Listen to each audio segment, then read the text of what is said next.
Back in the early 2000s while I was in college, I worked for the local college radio and ran my own late night radio show. Like, the program was really me playing whatever music I wanted to play, or just random skits that I enjoyed from records and cassette tapes. Occasionally, when I got bored, I'd open the lines, have people call in to talk about whatever they wanted. Usually it's people wanting advice on relationships or about cramming for the finals, something of that nature. It's never really serious or odd. Because this caller was that night is probably the reason I remember the caller. The night, it began like it usually does. I go over to the coffee pot and I brew myself a cup of coffee. I've always been a coffee drinker ever since I was little and would go over to my grandmother's house from my father's side. From around the time I was a baby to 5, I had lived with my grandparents. My parents had gotten married at a young age, which led to an early divorce as well. It's how things were back then. A lot of people got married young and divorced young as well. My father went to join the Marines, which probably didn't help their marriage much either. So after they were divorced, around the time I was a few months old, I was left with my father's parents. I was told it was around the age when I was able to drink liquids that weren't just milk is when I started to drink coffee. Probably not the healthiest things for a young child to do. When I was back to go live with my father, he remarried and I didn't start drinking coffee until I was in high school. So drinking coffee at this job was a routine I had gotten used to. Something though about this night and the few nights that would follow were nothing of routine. At first I had thought I would never want to hear the caller and his rantings ever again. But as time went by, I became addicted to his story as much as anyone else that listened became. The radio station during that time period became popular on college campus, though I'm sure years later when we graduated, many people thought it was some kind of performative story that I'd set up for the program. I can assure you that it wasn't. It was late at night and I'd gotten bored with the music like I occasionally do. I was sitting in the dimly lit college radio booth, spinning tracks and taking calls from the occasional night owl or insomniac. Now you have to remember, this was the early 2000s, so the internet was new for us. Online gaming was at its infancy stage, so I'm sure many of the people were listening to me just because they needed background as they gamed. I'm sure a few people listened as they played Dungeons & Dragons, Rifts, or even Magic the Gathering. I knew the crew I usually rolled with that I played with listened to the station.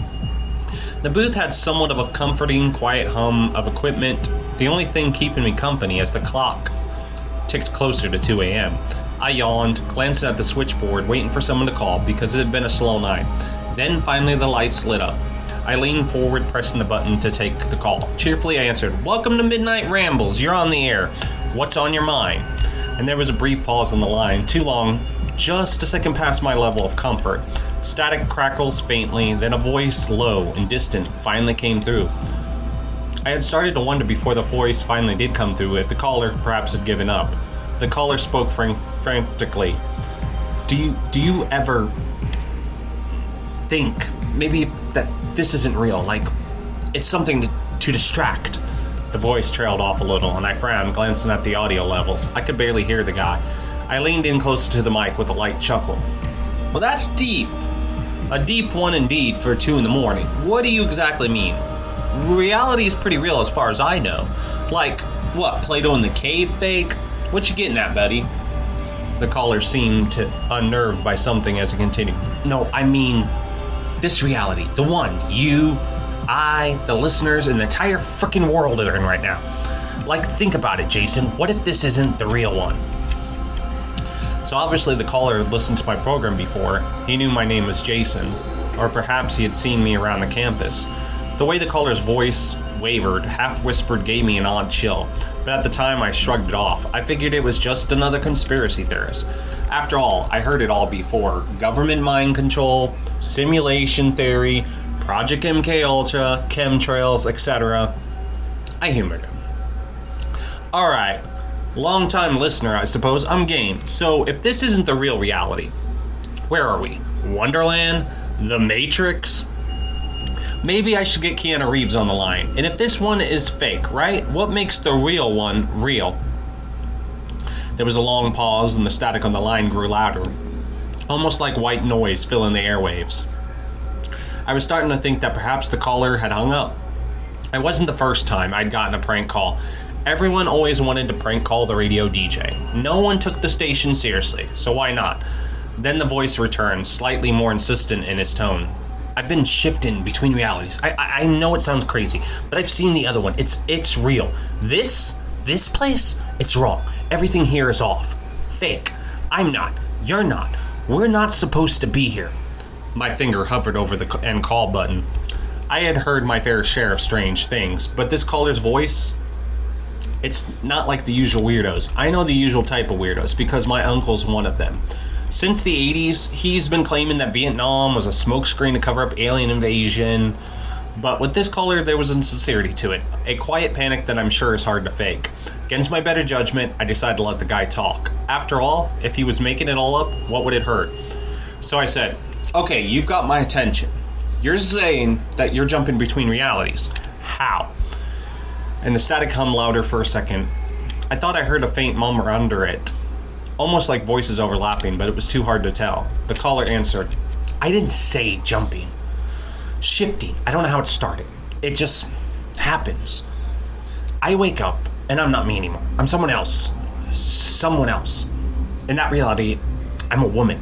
It feels real, but then I wake up here, and everything feels wrong. This body, this life, it's not mine. I leaned back in my chair, my brow furrowed. The nervousness in the caller's voice was palpable now. This wasn't just some prank or late-night philosopher messing with me. There was fear behind every word. He was serious about this reality jumping. No, not jumping. Reality shifting is what he called it. I had never heard of the term then, and wouldn't hear it until much later when my kids were in high school.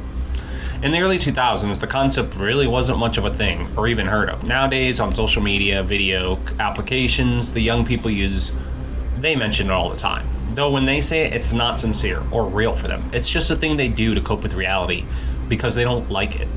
But for them, for the caller, it was real. Something these kids on TikTok would never get. For them, it's just a fantasy game to play for bored rich white kids. For the caller back then, all those years ago, it was something as real as just starting up your car. Again, I spoke interested, now somewhat in what he had to say. That's intense. But listen, man, it's late. Maybe you've been drinking perhaps, or been dreaming. The caller cut me off with, I've never drank any spirits in my entire life. It's not a dream. Don't you get it? They know that I know. I'm not supposed to talk about this. I'm not safe here, and neither are you. The last sentence came out in a low hiss, like the caller was speaking through gritted teeth. I felt a cold tingle run down my spine. I glanced around the empty radio booth. Suddenly, I felt very alone.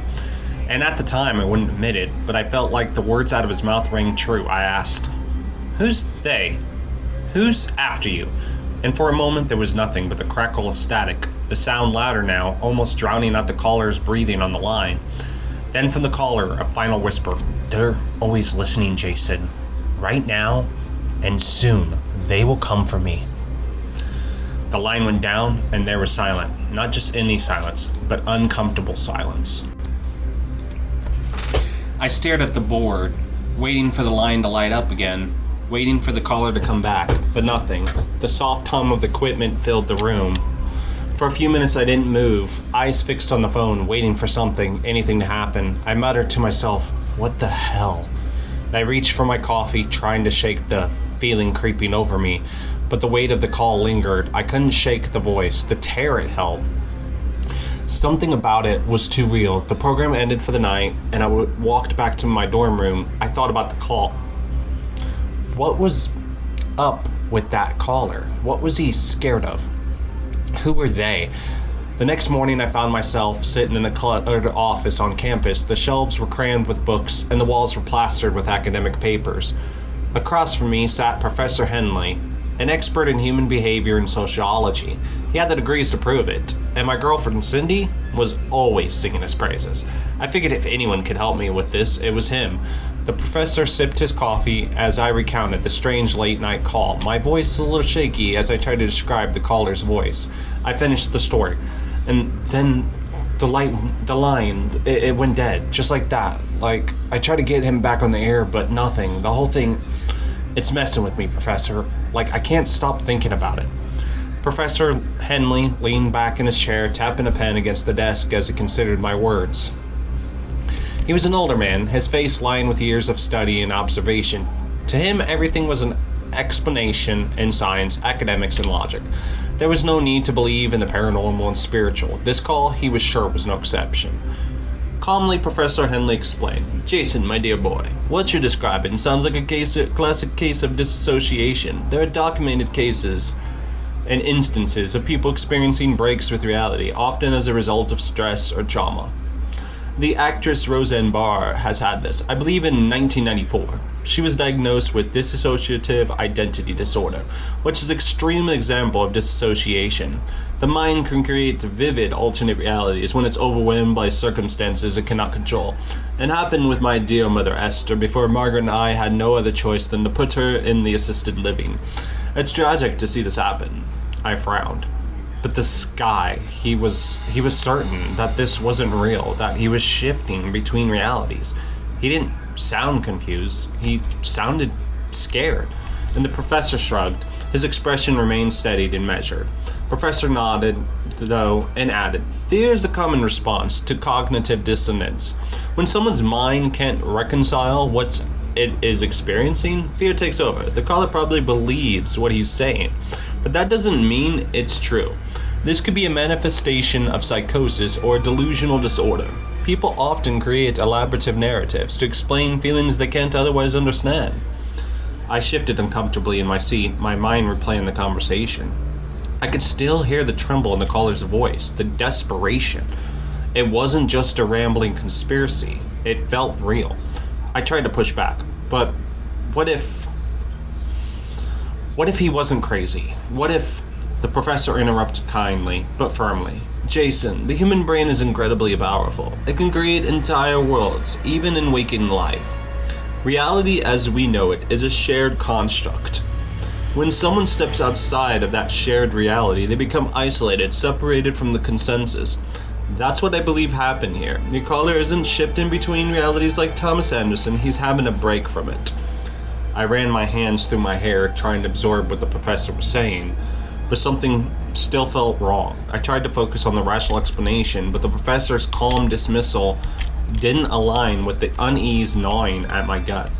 I finally asked, "So you think he's just losing it, that it's all in his head?" And the professor nodded as though the matter was settled. "Yes, it's a phenomenon we see often, especially in high-stress environments. Heck, I've seen it happen to my colleagues before. The human mind can only handle so much before it breaks. And late at night, Jason, people's minds can go to dark places. I'd wager your caller will wake up tomorrow, back in this reality, confused, but fine." I stared at the professor for a moment, then glanced out the window. The campus was bright and peaceful, a far cry from the eerie isolation of the radio station at night. But no matter how hard I tried, I couldn't shake the feeling that this wasn't just a case of someone cracking under pressure. There's something more. Something Professor Henley's academic framework couldn't explain. I just nodded and thanked the professor for his time. As I was about to walk out the door, I quietly said, "Maybe. Or maybe there's something else going on." I looked back to the professor as he raised an eyebrow, but didn't press the issue. As I stood there at the door, about to leave, I wrestled with the thoughts inside my head. Before I left, the professor gave me a reassuring smile. "Don't let it get to you, Jason. The mind plays tricks on us all, especially when it's tired. My advice? Take a break from the late night shift for a bit. Get some rest. You look like you need it." I forced a smile, nodding as I left his office. But even as I stepped out into the sunlight, the professor's rational explanations felt hollow. The caller's voice lingered in my mind, that final warning echoing in my ears. They're always listening. I went to my classes and thought about what the professor had said about taking a break, so I decided to just do that. Maybe I could take Cindy on a date. That could get the whole thing off my mind and onto something else. I sat across from Cindy at her favorite diner, the warm glow of neon signs casting soft light over our booth. It was supposed to be a relaxing night, just a simple date to clear my head. After a talk with Professor Henley, I agreed to step away from a late night shift for a few days to focus on something else, anything else. But as we ate, my mind kept drifting back to the call. The quiet diner felt too still, too normal, like it was just waiting for something to shatter the calm. Cindy noticed me zoning out and gave me a playful nudge, teasing me. "Hey, ground control Jason, you barely touched your burger. Everything okay?" I shook myself out of it, forcing a smile. Yeah, sorry, just been a long day, you know? Cindy nodded, but her eyes were sharp, catching my unease. She leaned in a little closer, her expression turning more serious as she spoke. It's about the weird call, isn't it? From last night's show? I looked up surprised. I hadn't thought anyone, especially her, had been listening. I shifted in my seat, not wanting to bring it up, but I couldn't avoid it now, so I answered her question with another question. You heard that? Cindy nodded, her brow raising slightly. Yeah, I had the radio on while I was studying late. I couldn't stop thinking about it. That guy sounded off, like he really believed everything he was saying. My fingers toyed with the edge of my napkin, the memories of the call rushing back. I shrugged, trying to play it down, repeating the professor's words as I was trying to convince myself. Henley said it's probably just someone having a break from reality. Late night shows attract all kinds of people, you know? She didn't seem convinced, which surprised me since Henley was her favorite professor. She leaned back, sipping her root beer float, her gaze steadily on me as she said, Yeah, but didn't something about it feel different? Like he wasn't just another conspiracy nut like your Uncle Jesse? I paused, looking at Cindy. It was exactly what I'd been thinking, but I hadn't expected her to feel the same way. I sighed, setting my napkin down. It did. I don't know how to explain it, but something about the way he talked, it stuck with me. Like it wasn't just rambling. Like he knew something. Cindy bit her lip, then glanced around at the diner, as if she was expecting someone to overhear. Her voice dropped to a quieter tone, tinged with uncertainty. You don't think there's any truth to it, do you? Like the whole thing about shifting between realities? I wanted to laugh it off, dismiss it as just another strange moment in the late night radio business, but I couldn't. Not with how unsettled I felt since that call. I rubbed the back of my neck, feeling the weight of the question. I answered Cindy's question. I don't know. Henley thinks it's all in his head. But what if it's not? What if there's more to it? What if this reality isn't as solid as we think? There was a long silence between us. The dinner noise faded into the background, the clinking of dishes and low conversations barely registering. Cindy's eyes narrowed slightly, like she was trying to decide if she should let this go or dive deeper. Cindy broke the silence with, I thought about that too. Like, what if this is all just one version of reality and that guy somehow found a way to slip into another one? I mean, it sounds crazy, but you know. She trailed off, uncertain how to finish the thought. I leaned forward, my voice lower now, almost conspiratorial. You're not the only one. I can't stop thinking about what he said. He sounded scared, Cindy. Like, really scared. And then he just vanished. No way to trace the call. I've been doing this long enough to know when someone's just messing around. This guy wasn't. Cindy looked down at her plate, picking at her food. When she spoke again, her voice was softer, almost hesitant. What if he wasn't lying? What if someone really is after him? I felt, you know. When she said that, I felt a shiver run down my spine. I hadn't voiced that thought out loud before, but it had been lurking in the back of my mind since the moment the call cut off. The professor's logical explanation was starting to feel thinner by the second. Cindy glanced back at me, her eyes wide, and she almost spoke in a whisper. And what if whoever's after him heard the broadcast? I opened my mouth to respond, but I was cut off by the sudden chime of a text on Cindy's phone. She glanced down at it and the tension broke for a moment. I tried to shake off the creeping unease, but the question still lingered between us, hanging in the air like smoke. The rest of the date went on, the conversation shifting to safer topics, but neither of us could fully relax. I kept glancing around, feeling the weight of Cindy's earlier question pressing down on me. What if someone did hear the broadcast? What if someone did? Our date went fine. And when I went back to my dorm room, I had trouble sleeping. I tossed and turned. I returned home from the date with Cindy, obviously, but I couldn't shake the eerie feeling that was settled in my chest. The dorm room was quiet, too quiet, as if the walls themselves were pressing in around me. I laid in my bed, staring up at the ceiling, the rhythmic hum of the air conditioner doing little to calm my nerves. I tossed and turned, my mind replaying the conversation from the diner over and over, Cindy's question hanging in the air. But what if someone did hear the broadcast? I squeezed my eyes shut, willing myself to sleep. But when sleep finally came, it was anything but restful. I began to dream, and in the dream I was back at the radio station, but something was wrong.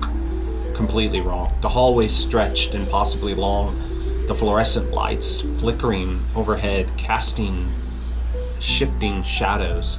The whole building fell off, like it was slightly out of sync with reality, warping and bending around the edges.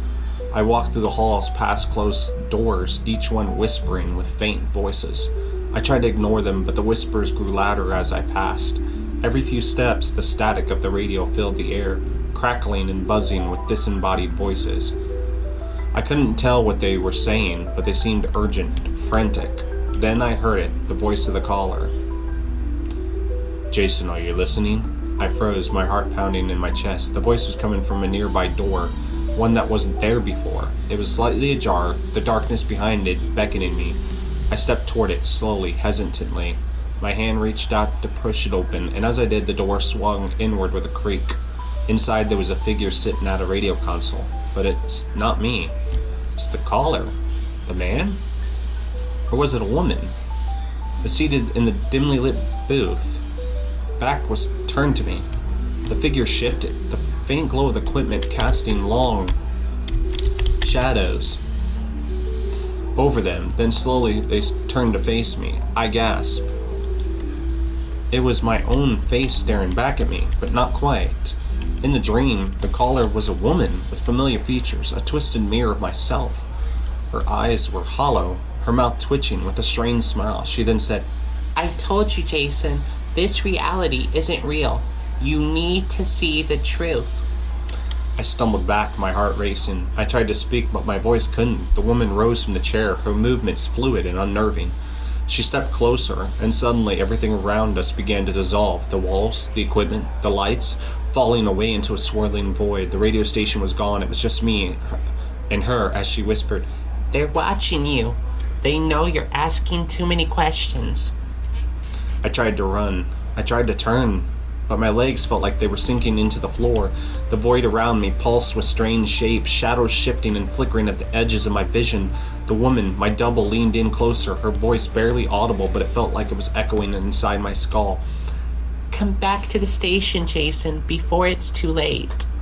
I jolted awake, gasping for breath. My heart pounded again against my ribcage. Sweat clung to my skin. My room was dark, but the dream lingered. Feeling too vivid, too real, I rubbed my eyes, trying to shake off the lingering images. But the woman's face, his face, her face, it wouldn't leave my mind. And that voice, Come back to the station, Jason, before it's too late. I sat up, glancing at the clock. 2:47 a.m. I should have been trying to sleep, but the idea of resting now seemed impossible. The dream? No, the call had gotten under my skin. The words echoed in my mind, pushing away any rational thoughts. You need to see the truth. Before I even realized what I was doing, I swung my legs over the side of the bed, grabbing my keys from the nightstand. The radio station was not that far. It was walking distance. I told myself it was just to check things out, to prove to myself that nothing was wrong. That dream was just a dream. But I slipped into my jacket and headed for the door. A part of me knew that something was drawing me back there, something I couldn't explain. I stepped into the cold night air, my breath visible in the dim glow of the lights.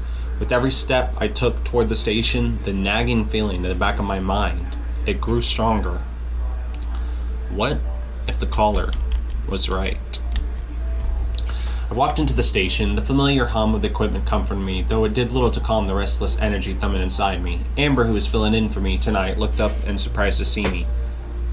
Jason? She asked, a mix of curiosity and concern in her voice. What are you doing here? I rubbed the back of my neck, feeling awkward. I know I was supposed to take the night off, but I couldn't sleep. Amber gave a knowing nod. The caller? I just nodded. She didn't need to explain further for me to explain it. It's cool, she said with a sympathetic smile. I understand. Lucy will be happy. Oh, really? I asked, raising an eyebrow. Yeah. Amber nodded, already gathering her things. She wanted to hang out tonight, but I told her I was covering for you. But now, She gave a little shrug, slipping into her jacket. I nodded again, grateful for the smooth transition. Thanks, Amber. No problem. Get some rest after this, okay? You look like you need it. She threw me a quick wave as she headed out the door, leaving me alone in the booth.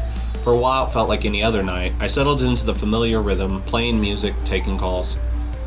The station buzzed with its usual late-night energy, the kind that always felt a little quieter, a little more intimate after midnight. A few callers rang in for the typical stuff: advice about dating, breaking up after messy relationships, and last-minute cramming tips for the finals. I even found myself chuckling at this one guy who claimed he could stay awake for 2 days straight just by drinking enough coffee. I almost felt relieved. The strange call from the other night felt like a distant memory. Something that was easier to dismiss now that everything seemed normal. Maybe Professor Henley had been right. Maybe it was just stress, a product of sleepless nights and my overworked imagination. I settled deeper into the chair, letting out a breath. No strange calls, no cryptic voices, just a normal night of late-night chatter. For the first time in days, I felt like I could finally relax, but the uneasy feeling still lingered. The night dragged on, and as the clock inched closer to the end of my set, I leaned back in the chair, finally feeling like I could put it all behind me. It had been a quiet night. Maybe Amber was right. Maybe I was worrying over nothing. The phone lines were quiet, too. A faint crackle of static, the only sound cutting through the silence in the booth. I glanced at the clock. 15 minutes until sign-off. I was about to cue up to the last track of the night when the phone rang. The sound jolted me. Louder than it should have been. Like it had been waiting. Like it was expecting me. My hand hovered over the phone for a second longer than it should have. The unease that I'd been trying to bury all night rushed back in, gnawing at the edges of my mind. My fingers twitched toward the receiver, heart pounding in my chest. I picked up the call, saying, "K.L.O.P, you're on the air." There was a pause. A long, thick silence, like the caller was waiting for something. The static in the background felt heavier now, crackling like a low, distant storm. Then I heard it. Jason. It was the same voice, that same unnerving, detached tone that hunted my thoughts ever since the last call. My mouth went dry. I swallowed, my grip tightening on the receiver. "You're calling again." There was a slight distortion in the line. Then the voice cut through, clearer now, but somehow colder than before. "You're starting to see it, aren't you? The cracks, the fractures." Felt a chill run down my spine. "What are you talking about?" I asked, trying to keep my voice steady, though my pulse was racing. The voice let out a small laugh, but it wasn't amused. It was hollow. The voice again spoke. "This isn't your reality, Jason. It's a prison." My breath caught. Something about the way the voice spoke, the certainty behind the words, and gnawed at something deep inside me. I don't understand," I stammered, leaning forward, every muscle tense. The voice spoke again, slower this time, like it was explaining something important, something crucial. The voice this time spoke with fear and intensity.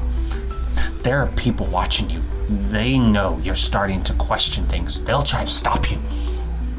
I felt my stomach drop. "Who?" I whispered, barely audible. There was another pause, static swirling on the line like it was alive, growing louder with each passing second. They'll come for you soon." The line crackled, the sound piercing my ear as the caller spoke again. "You need to wake up, Jason, before it's too late." My skin prickled, my heart slamming against my chest. I wanted to ask more, to demand answers, but just as I opened my mouth, the call cut off. Dead silence. I stared at the phone, my hand still gripping the receiver, as if holding on would bring the caller back. The booth suddenly felt too small, too dark, like the walls were closing in on me. The clock ticked forward. 5 minutes left in my set. I hung up the phone, but my hand trembled. Every rational thought in me scrambled that it was just a prank, but that the caller was messing with me, exploiting the late-night weirdness to rattle me. But something deep inside told me it was more than that. What if he was right? I sat there in the dim light of the booth, staring at my phone, waiting for it to ring again. But it didn't. The air was thick with tension, every little sound amplified. My mind racing with 1,000 possibilities. I had no answers, only questions. The last few minutes of my set went by fine, the usual mix of requests and shoutouts filling the airwaves, but the call lingered in the back of my mind, gnawing at my thoughts. Even as I played the final track, the notes felt hollow, echoing the unease that settled in my stomach. Finally, the sign-off countdown reached 0, and the night was over. With a heavy sigh, I shut off the mic and left the booth, the weight of the unsettling call still pressing on my shoulders. I stepped out into the dimly lit hallway, the faint buzz of the fluorescent lights overhead providing a stark contrast to my darkness of my thoughts. Once I returned to my dorm room, I sank into bed, hoping to find some peace and sleep. I closed my eyes, but as soon as I drifted off, the dreams came. At first, they were a swirl of colors and sounds, indistinct and fleeting, but then they solidified into something darker, more menacing. I found myself standing in a warped version of my childhood neighborhood, the familiar streets twisting unnaturally, the houses leaning at impossible angles. The air was thick with tension and unspoken dread lurking just beneath the surface. I walked, each step echoing louder than the last, as if the ground was alive with whispers. Shadows darted between the trees. I could feel eyes watching me from the darkness. I turned, heart racing, searching for the source, but there was nothing. Only an oppressive silence broken by the distant ringing of a phone. The sound grew louder, insistent on a call I couldn't ignore. I started to run, my breath quickening as I followed the sound deeper into the twisting neighborhood. The shadows stretched and twisted around me, whispering my name, teasing me with secrets I couldn't grasp. Finally, I burst into a clearing, a strange light illuminating the space. In the center stood a mirror, its surface rippling like water. I approached it, drawn in by a force I couldn't explain. As I reached out, my reflection morphed, shifting from my familiar face into that of a woman. A stranger I couldn't recognize. "Who are you?" I gasped, but the woman smiled, her eyes filled with a knowing darkness. "You're starting to understand, Jason," she said, her voice echoing the caller's words. "This is just the beginning." Before I could respond, the ground beneath me shook, and the mirror shattered into 1,000 pieces, each fragment reflecting a different version of me. Some male, some female, some altered in ways I couldn't comprehend. The sound of shattering glass filled the air, piercing through the dream. Suddenly, I was pulled away, following into the darkness, the ringing of the phone fading into a haunting echo. I jolted awake in my bed, heart racing, drenched in sweat. The room was dark, but the memory of the dream clung to me, vivid and unnerving. The caller's voice echoed in my mind, mingling with fragmented images from my dream. Was it all just a nightmare? Or was something more, lurking beneath the surface, something I was meant to uncover? I finally slept soundly after that dream. And if there were dreams after that, I don't recall. For the next few days, Amber covered my set, and I pushed the caller to the back of my mind. It was easy enough to do. The sun rose and set. Life continued, and I immersed myself in normalcy. I even managed to enjoy another date with Cindy, laughing over dinner, sharing stories about our days, and avoiding mention of the caller. The air between us was light, and I reveled in the comfort of her company. We even had a Dungeons and Dragons session with friends. The chaotic adventures of our characters distracted me from my own unsettling thoughts. It felt as though the entire incident would fade into obscurity, a distant echo in the recesses of my mind. That was until I wandered into the kitchen one afternoon, craving a burst of caffeine and the satisfying crunch of Doritos. As I rummaged through the fridge, my fingers brushing against cold cans, the phone rang. Breaking the comfort stillness of the moment, I paused, the sound slicing through my thoughts. A sense of dread pulled in my stomach. It was a familiar tone, a one I hadn't heard in days, the unmistakable ring of the landline. With hesitant steps, I approached the phone, my heart thumping in my chest. As I lifted the receiver, I felt a chill creep down my spine. "Hello?" Silence greeted me for a moment. I thought I might have been imagining things, but then a voice broke through, low and unsettling, the same cold tone that haunted my nights.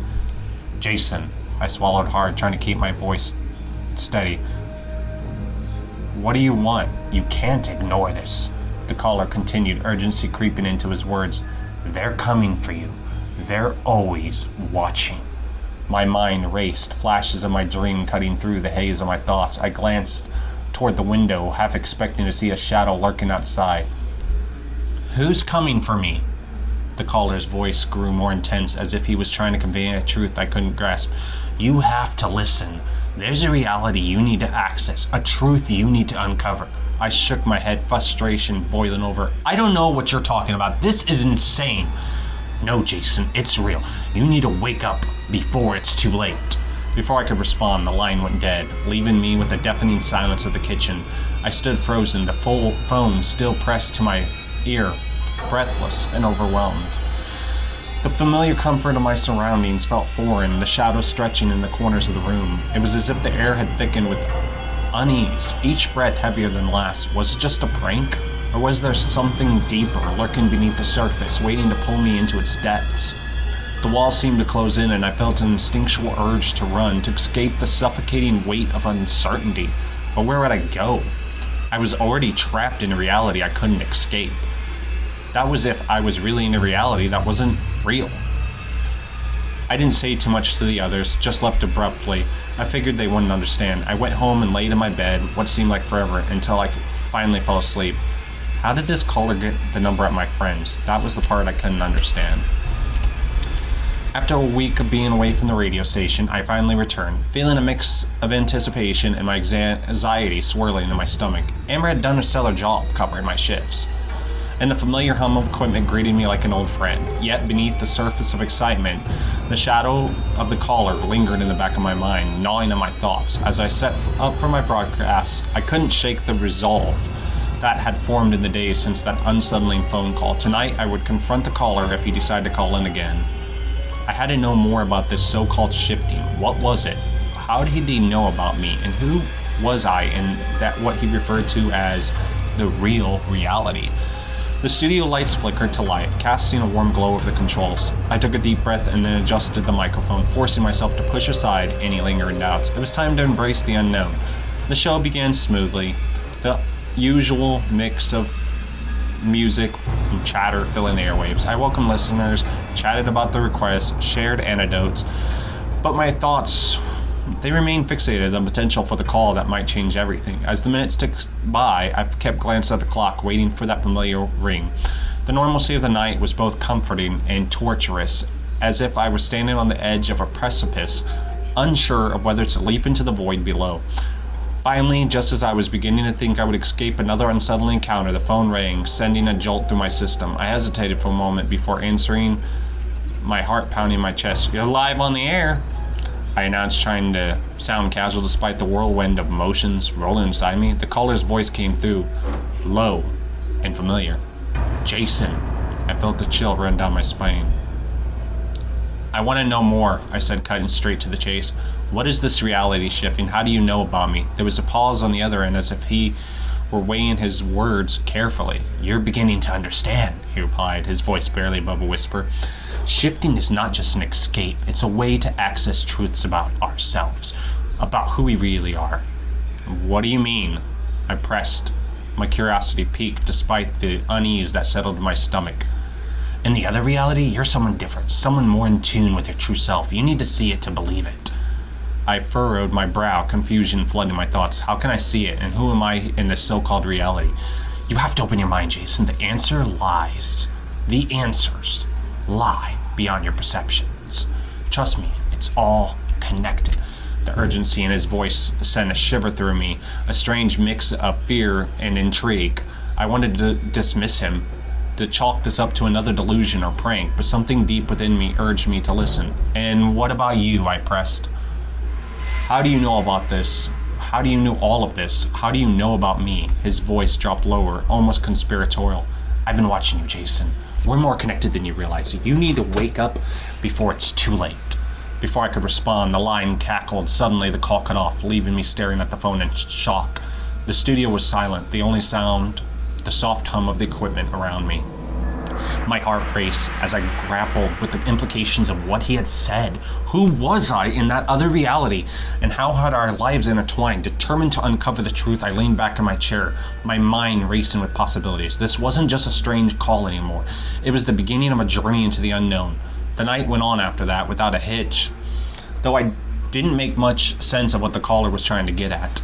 He seemed more urgent about the things this time, like as if soon he wouldn't be able to talk to me Later on that next day, I asked Cindy, have you ever thought what it would be like to be someone else? Perplexed, Cindy questioned. Yeah, like some other girl that's not me? I shrugged, not knowing what I was really trying to get at, but still. That, or perhaps have you ever thought of, like, being me, or a guy? Cindy laughed. No, why would I ever think of being a guy? That's weird. I sighed. I don't know.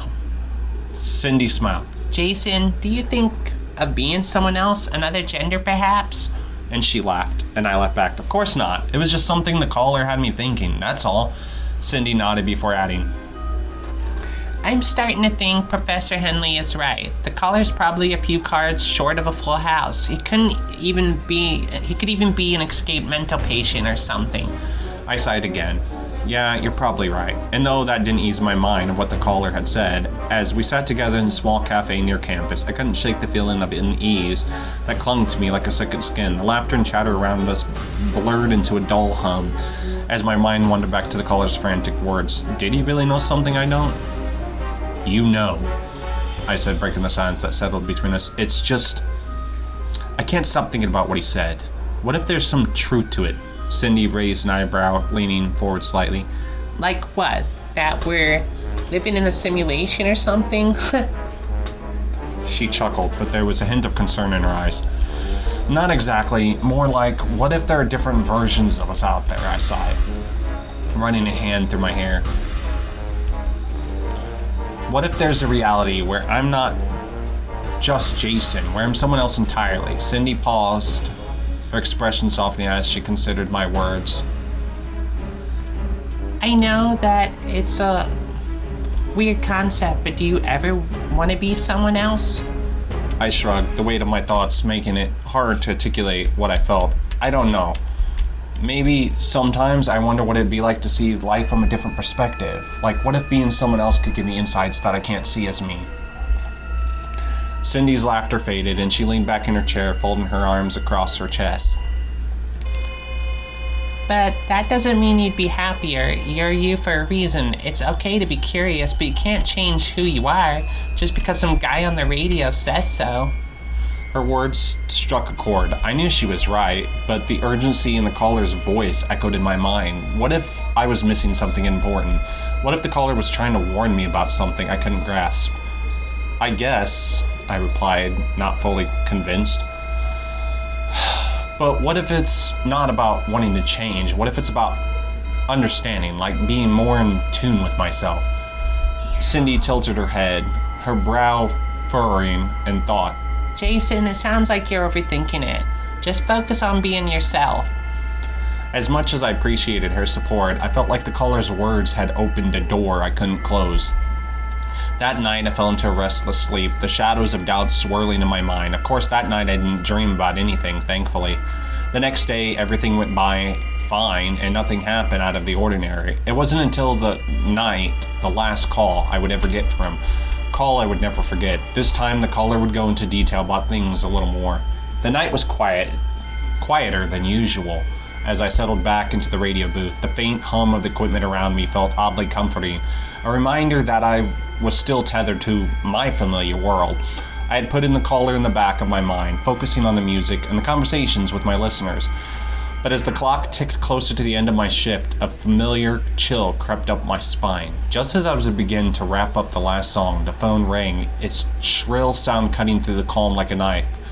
My heart raced as I picked up the receiver. "You're on the air," I said, trying to keep my voice steady. "Jason?" The caller's voice came through, trembling and urgent, but distinctly different this time. A lilting quality that I hadn't seen before. It's me. I'm finally coming through. I leaned forward, grabbing the phone tightly. "What do you mean? What's happening?" I've been trying to get to you, she continued, her voice steadying. The shifting is real. You need to understand. Who do you think you are? And who you think you are is just one layer of a much deeper truth. My pulse quickened. What are you trying to say? Who am I in this real reality?